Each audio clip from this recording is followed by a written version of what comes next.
Bu. Makasih ya Bu. Ya. Biasanya dibuang di mana Bu biasanya? Ini. Langsung situ ya? Iya. Sungai. Monggo Pak.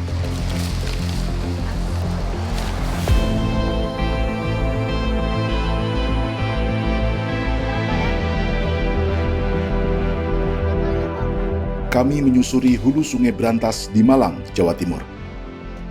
Setiap tahun, kota ini mengirim puluhan ribu meter kubik sampah ke Bendungan Sengguru.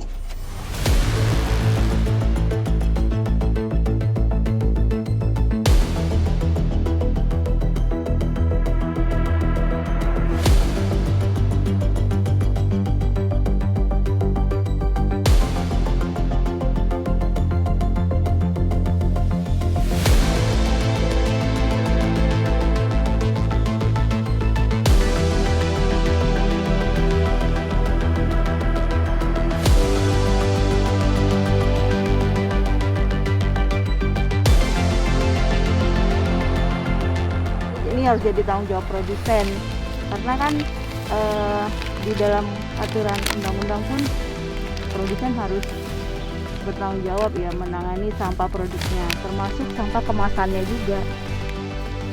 Jadi juaranya? Juaranya adalah Wings. Wings kita punya sekitar 60%, kemudian Unilever 20%, kemudian Siantartop 10%, Indofood 10%. Jadi Wings, Unilever, Indofood, kemudian Siantartop. Ini sebuah perjalanan menyusuri 3 sungai utama di Pulau Jawa. Dimulai dari timur, di mana 1,5 juta popok bekas dibuang setiap hari dan mempertaruhkan kesehatan 19 juta orang. Tempat ratusan industri dan jutaan rumah tangga membuang limbahnya. Perjalanan ini merekam ekonomi rakyat yang tak punya pilihan. Juga konflik klasik yang terjadi antara industri dan warga karena absennya negara.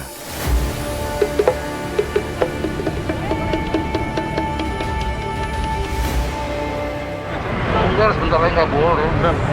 Loh Kak, pemberitahuan kata siapa? Dari Prancis ini. Maju.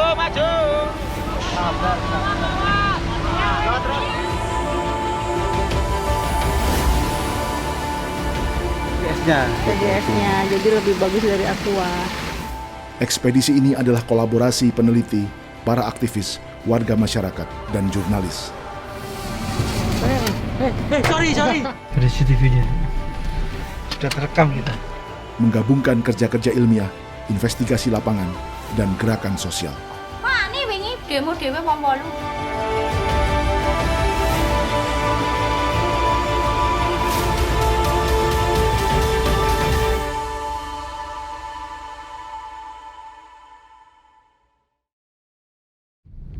Tadi malam bagaimana tidurnya yang lain?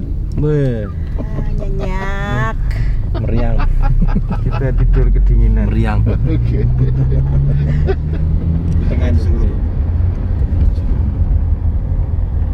Kemudian kita juga akan melihat salah satu perusahaan yang paling ada di hulu, pabrik kertas Eka Mas Fortuna.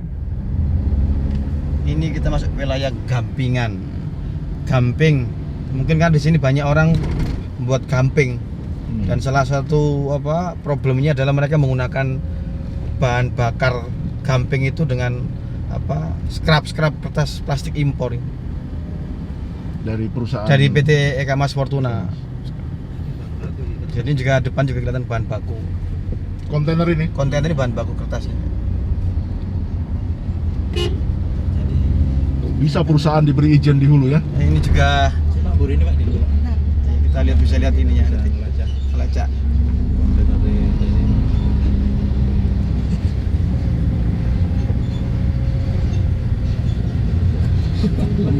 Posko. Iya. Nanti dari nomor ini kita bisa melacak asal pelabuhan dia datang gitu. Terus juga melihat apa isinya gitu. Dengan melihat nomor kontainernya ini. Nah, disinilah yang sering ditengarai bahwa kertas-kertas bekas yang kita impor ini mengandung sampah plastik. Ya, umumnya di Jawa Timur kertas-kertas ini dicampur mixing dengan unsorted waste paper itu.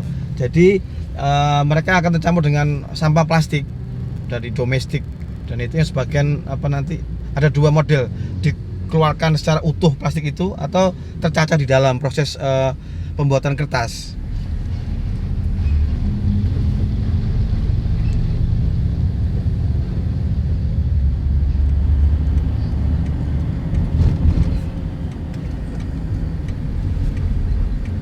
Ekamas Fortuna, selamat datang. Kami memasuki kawasan pabrik kertas PT Ekamas Fortuna, bagian dari Asia Pulp and Paper, anak perusahaan grup Sinarmas. Lokasinya persis di tepi Sungai Brantas dan berdekatan dengan Waduk Sengguru. Di Jawa Timur, sekitar 130 industri atau pabrik ada di daerah aliran Sungai Brantas. Mereka menyumbang 86% pencemaran selain limbah rumah tangga. Dari 130-an industri yang ada di Brantas, 12 diantaranya adalah pabrik kertas. Dan yang paling hulu adalah PT Ekamas Fortuna, anak perusahaan Sinarmas.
Berdasarkan hasil penelitian Ecotun, bersama industri makanan seperti penyedap masakan, pabrik kertas menyumbang 98% kasus pencemaran di Sungai Brantas melalui limbah cair yang mereka buang.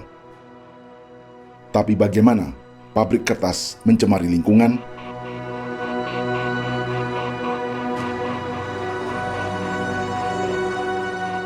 Kertas dibuat dari dua bahan utama, bubur kayu atau virgin pulp, atau daur ulang dari kertas bekas. Kertas bekas ini diimpor dari negara-negara maju seperti Eropa, Amerika, atau Australia yang kualitas bahannya lebih baik. Di dalam gumpalan kertas bekas impor inilah terdapat banyak sampah plastik yang ikut terangkut. Menurut penelitian Ecotun, jumlahnya bahkan mencapai 35%.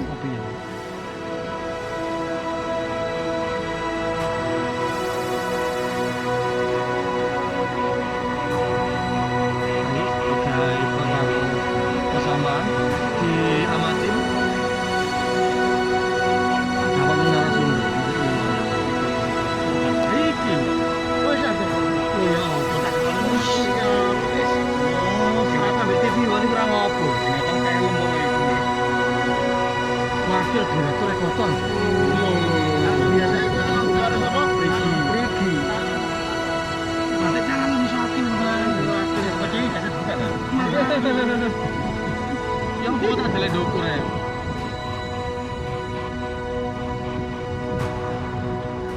Coba mainkan Jo.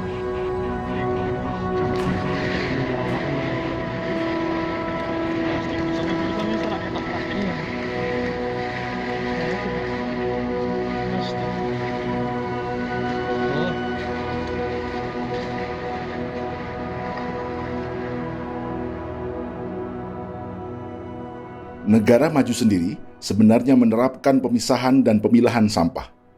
Sampah organik, botol, kaleng, sampah kertas, dan plastik telah dipisahkan bahkan sejak di rumah tangga. Namun faktanya, di dalam kertas bekas impor ini masih terdapat banyak sampah plastik. Ekoton menduga semakin banyak kandungan sampah plastik dalam kertas bekas yang diimpor, harganya semakin murah karena kualitas sortiran yang rendah. Karena itulah, meski secara teori industri kertas seharusnya dirugikan dengan banyaknya kandungan sampah plastik di dalam kertas impor, namun pabrik kertas di Indonesia terus mendatangkan kualitas barang yang sama dari negara-negara Eropa, Amerika, dan Australia. Lalu bagaimana sampah plastik di dalam kertas bekas itu mencemari lingkungan? Meski pabrik telah berusaha memisahkan plastik dan kertas, serpihan-serpihan plastik ukuran kecil akan tercampur. Limbah yang mereka hasilkan pun mengandung mikroplastik, yakni serpihan plastik yang ukurannya kurang dari 5 mm. Sebagian limbah itu memang diolah sebelum dibuang ke sungai. Namun penelitian Ekoton menunjukkan Sungai Brantas dan sungai-sungai lain di Jawa yang menjadi buangan limbah pabrik kertas banyak mengandung mikroplastik.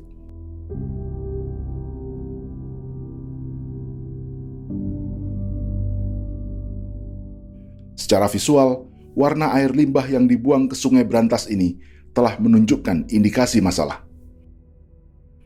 Dan gambar ini direkam dari saluran buangan limbah PT Eka Mas Fortuna di Malang, Jawa Timur.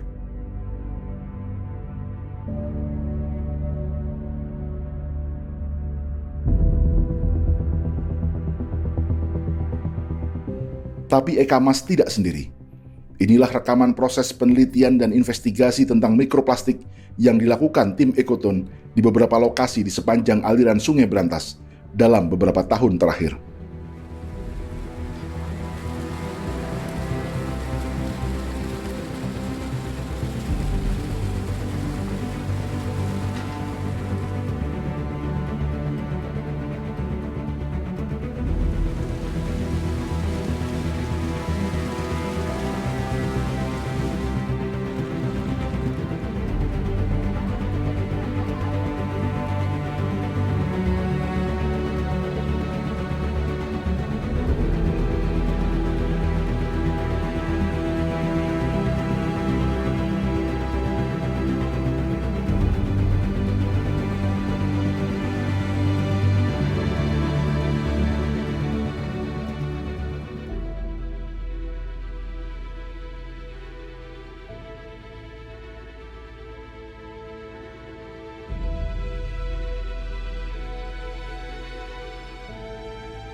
Waktu menunjukkan 15.30.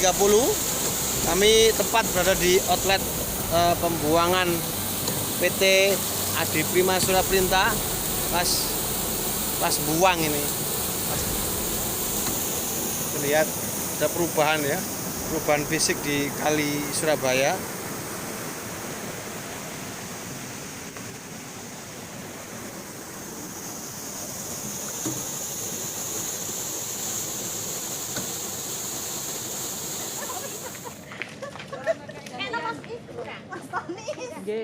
Warga juga berpartisipasi mengambil sampel kandungan mikroplastik di lingkungan mereka.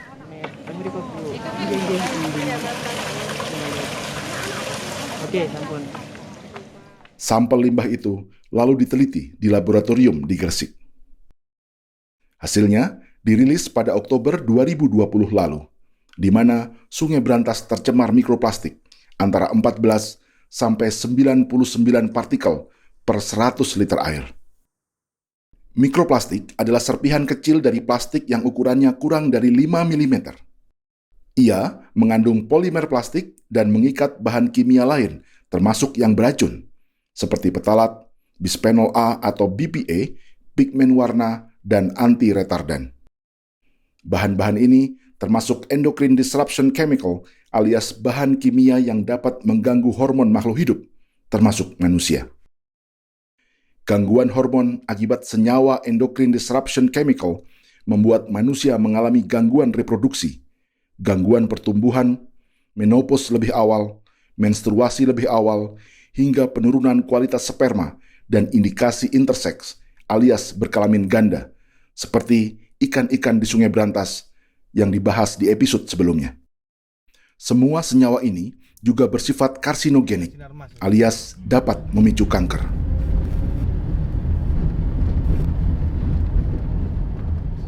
Tentu saja, ancaman mikroplastik tak hanya datang dari pabrik kertas.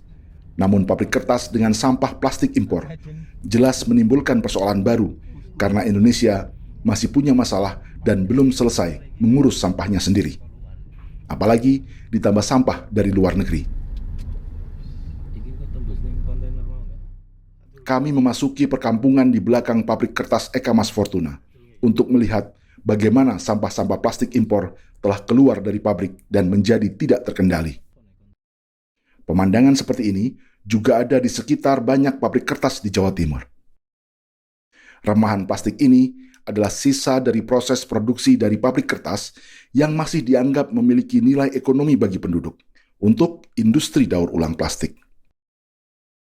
Namun, di tempat terbuka seperti ini, di mana terpapar panas dan hujan setiap hari, plastik-plastik dan semua bahan kimianya akan lebih cepat menjadi mikroplastik dan masuk dalam sistem aliran sungai serta persawahan. Kartonnya di jemur.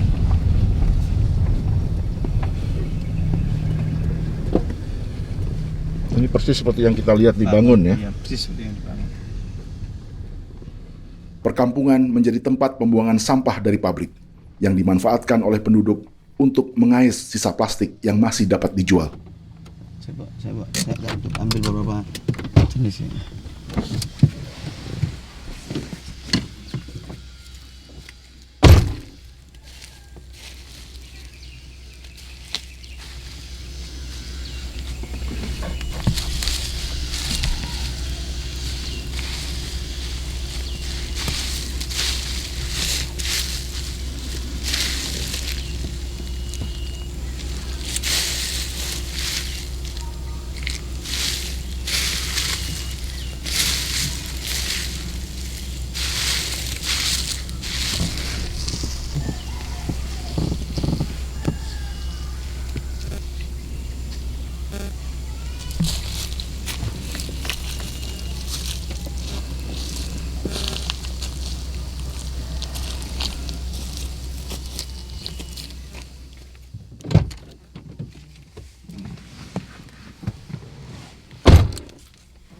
Ini kan packaging.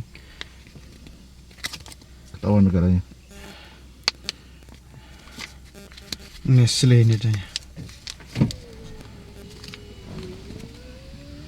Dari Eropa kayaknya ini, bahasa Eropa ini.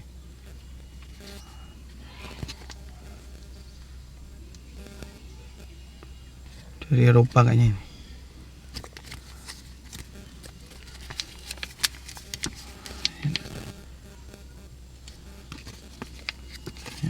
Makanan kucing nih. Makanan kucing. Produknya Nestle. Tapi ya jelas dari mana asalnya mesinnya.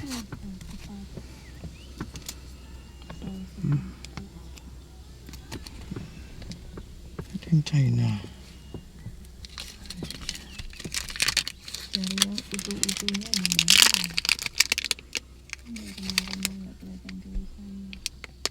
Ya Eropa kayaknya ini, bahasa Eropa ya. Ya, yang jelas nggak ada di Indomaret. Nggak ada di Indomaret dan Alfamart ini. Walon itu orang kampung. Ono orang trek bisa. Ana sing ndi? Sing arep ya cek akeh kenen.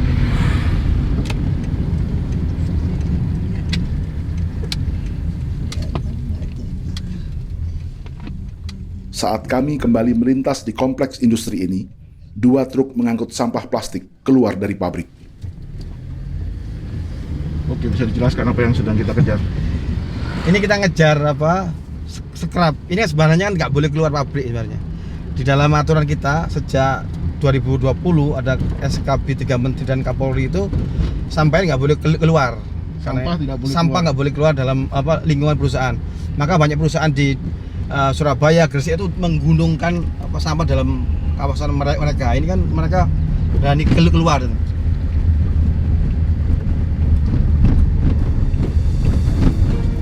Sebenarnya ini limbah ya. Ini limbah.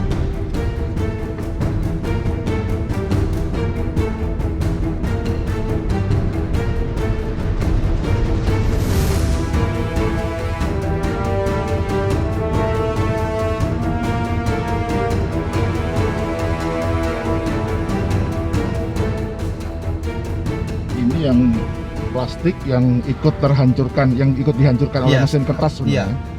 Jadi ini sebagian yang utuh-utuh sudah dipilah. Ini yang kemudian tercampur dalam kertas, terus ini diproses tadi. Iya. Ini Ini yang kena mesin pencacah kertas ya, sebenarnya. mesin kertas ini sekarang. Sing ngarep itu koyone ono kawate. Mana kawat ya, ada kawat-kawat. Lebih berharga dia. Dibakar dia untuk dapatkan kawat dia harus dibakar. Lembaga ya.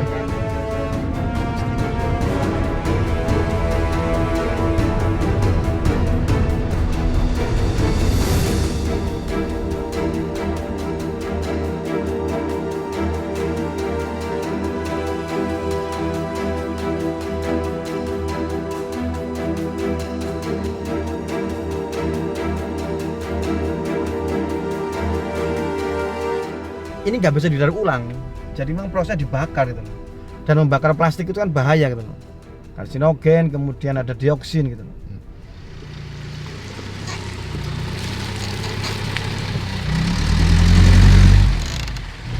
Akhirnya kami sampai pada lokasi di mana sampah-sampah plastik impor ini berakhir. Bukan di tempat pembuangan sampah atau pengolahan limbah, melainkan di halaman di tengah perkampungan.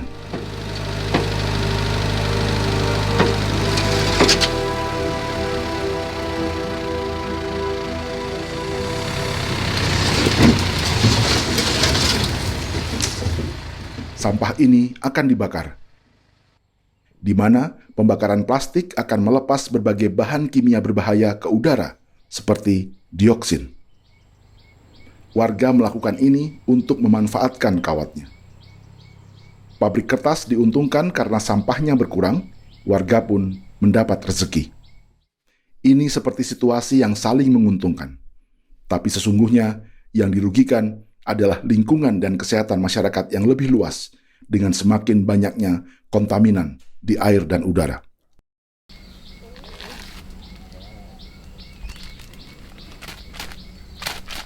Daru lalu mengumpulkan bukti-bukti bahwa semua ini adalah sampah impor.